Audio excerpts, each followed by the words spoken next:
Kinsey, you've brought this story to my attention. One of the BLM co-founders has slammed Taylor Swift fans as racists, and Travis Kelce's led Chiefs winning the Super Bowl as some sort of a right-wing white supremacist conspiracy. Tell me about this. I mean, Taylor Swift is of the left. She's made her support of Biden clear, and Travis Kelce is no right-wing figure. This whole conspiracy theory seems a bit shaky on the face of it. I mean, just talk about somebody that didn't do her homework. Melina Abdullah, that's right, co-founder of BLM, bizarrely unloading criticism on Taylor Swift and Kelce fans on X, calling them full-fledged, violent, white delusionists, proclaiming virtually everything is racist, which is, interesting coming from her because this conversation that she's having by herself on X sounds pretty racist. But you're right, this digital meltdown started February 11th when she tweeted, "Why do I feel like it's slightly racist to be a Taylor Swift fan?" I mean, I don't know why you feel that way. You might want to look in the mirror. But hours later, after the Chiefs won the Super Bowl, she said, "Why do I feel like this is some right-wing, white supremacist conspiracy? Boo." Now, as you just said, Taylor Swift is one of the most outspoken Democrats in pop culture history, or, at least pop star history. She makes Bob Dylan nervous. Meanwhile, Travis is like the poster boy for Pfizer. So this woman could not be more factually incorrect. It's a very bizarre digital meltdown. Hopefully she starts deleting soon.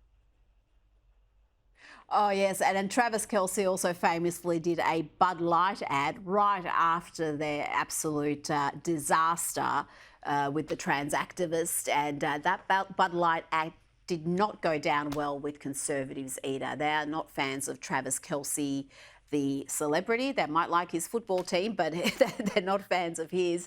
But this is really interesting, Kinsey, because I remember not long ago, probably thinking back around 2016, 2017, Taylor Swift did get a lot of criticism. I remember writing about it at the time because back then she wasn't political. She just did not share her political views. She said, "I'm a pop star. It's not my job to tell people how to vote."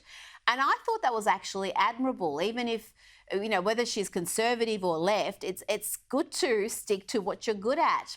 But she was called some sort of a white supremacist Barbie, and all sorts of other ugly narratives surrounded her, until she came out and was an outspoken pro-Democrat, pro-Hillary Clinton, pro-Biden activist. And now those voices have been silenced, not this BLM co-founder.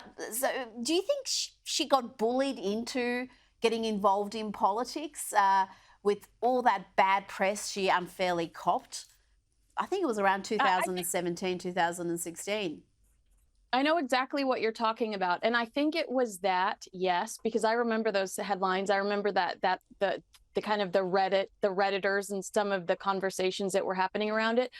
But I also think she had a really bad reputation for being the girl that always had a famous boy on her arm, and she wanted to be taken seriously, and she wanted to be seen as an adult and a woman. And I wonder how much that had to do with it as well, wanting to be taken seriously as a grown-up and not just the girl who constantly is with the famous boy. Well, the famous meme is, she is notorious for picking the wrong blokes. She has sold tens of millions of albums singing about picking the wrong blokes, and she picked Joe Biden as well. So I don't know how much of a win that is for the Democrats.